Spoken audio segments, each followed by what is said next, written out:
Dah berapa lama dah? Dekat sini 6 tahun, dekat Depos 1 tahun.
Baik, pada pagi ini, mulai jam 5 pagi, saya bersama-sama beberapa pegawai termasuk pengarah Gym Johor telah mengadakan lawatan pertama sekali di Bangunan Sultan Iskandar atau BSI di Tambak Johor itu, dan kemudian bergegas terus ke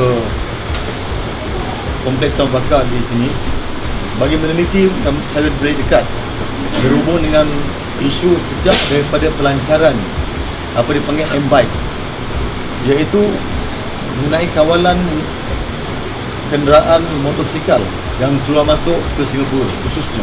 Apabila saya merasai sendiri sejak pada awal pagi, pukul 5 pagi tadi, memang kita dapati bahawa kesesakan itu boleh saya katakan luar biasa, kerana sistem itu sendiri yang dikatakan masih lagi dalam proses awalan yang telah dilancarkan secara keseluruhannya mulai 15 hari bulan Februari.